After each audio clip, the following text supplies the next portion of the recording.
When I hear the term sucker punch, I think of a few different things. There's balling up a fist and socking somebody right in the face. There's the terrible but aesthetically pleasing Zack Snyder film.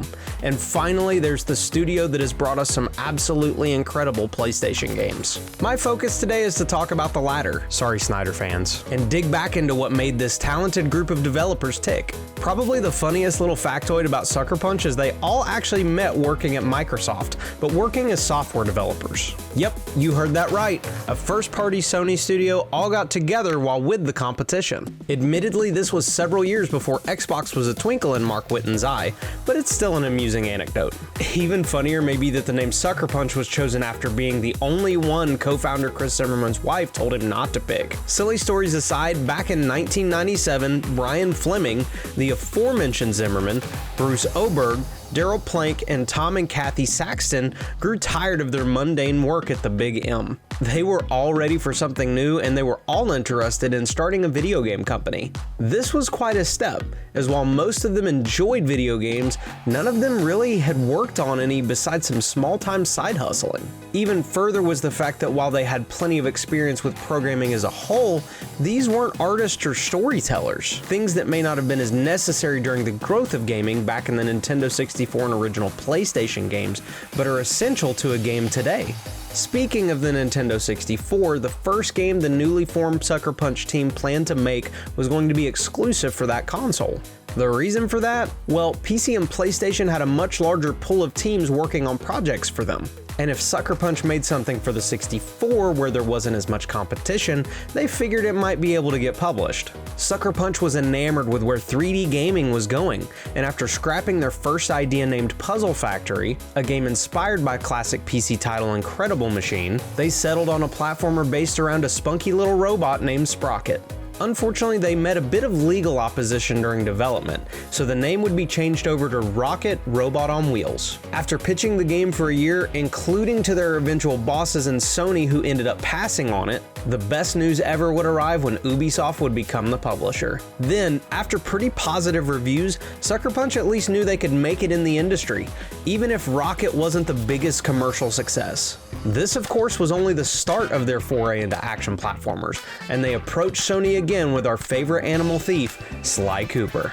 One of the main reasons Sony didn't want to pick up the previous game in Rocket was the lack of a marketable character like Spyro or Crash. But with Sly, there was a creature you could put on a poster. They did have to work out the whole concept of Sly being a thief. Sony didn't want to sell the message it was okay to steal things to a kid-heavy audience. But once our fuzzy prowler was seen in the light of a Robin Hood-like hero, they were ready to go along with it. It was worth the bet by both parties, as Sly Cooper and the Thievius Raccoonus sold nearly 1 million copies, paving the way for 2 sequels along the way.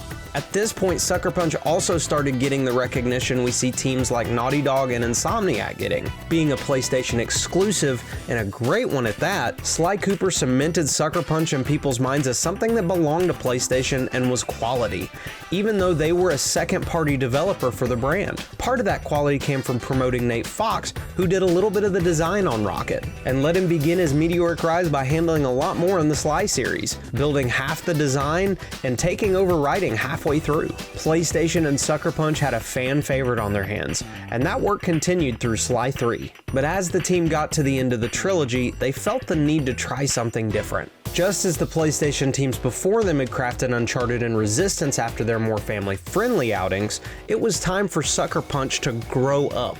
This grow up certainly turned into a glow up as they pitched the initial Animal Crossing but you're a superhero. And as this idea grew into reality, we finally got to see the amazingness known as Infamous. Now, Infamous is one of my favorite games ever, with an original superhero story meshing with an open world that always felt alive. This, coupled with the idea that you could go full villain, changed the genre, especially as most superhero games ended up as cash grabs tied to a big movie launch. Infamous also ended up being a hit, and it only got better when Cole McGrath returned for the sequel, which proved to be the last game that Sony needed to show that Sucker Punch was totally worth the investment.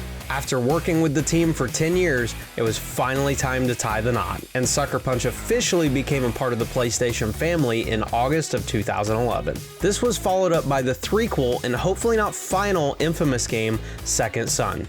It was risky to replace the original playable character with brash delinquent Delsin Rowe, but it was a bet that paid off as the combination of Delsin's charm, provided superbly by Troy Baker, and being able to absorb multiple powers made parkouring around Seattle a blast. Not to mention that ultimate power animation is just iconic. Sadly, after they finished up with Second Son's Last Light expansion in 2014, Sucker Punch went radio silent, and nobody knew what they were up to for quite some time. They were originally brainstorming a game called Prophecy, a steampunk medieval adventure, and while that setting intrigues me, what we actually got was even better. In 2017, the team revealed their next title would be set in feudal Japan, and would be titled Ghost of Tsushima. Now, I've talked about this one before, being my very first all-in segment, but I'm not sure even Sony knew how much gamers would be itching to play it. There are a ton of open world games out there, with the recent Assassin's Creed entries, The Witcher 3, and even Guerrilla's own Horizon series grabbing the spotlight. Ghost of Tsushima manages to feel incredibly unique even with so many other games inhabiting the space, with the incredibly beautiful Isle of Tsushima open to explore as you hunt for revenge as the samurai Jin Sakai. The best news as of recent is that we'll be getting to return to that era, as Sucker Punch has been putting in work behind the scenes to bring an expansion via the director's cut of the game. While I appreciate the 60 frames boost the original PS4 release has gotten on the PS5, I can't wait to get my hands on how the game uses the DualSense controller. Of course, the best part about all of it will be traversing the new Iki Island, petting plenty of cats and monkeys, and taking on yet another threat to the samurai way. Obviously, the team at Sucker Punch isn't even done with this, but I can't wait to see where they go from here. It takes a ton of hard work and creativity to build what they have, not to mention passion and guts to do it from the ground up. This team of fun-loving individuals doesn't get nearly the credit they deserve for giving us some unforgettable experiences, so here's to hoping they continue to do it for years to come.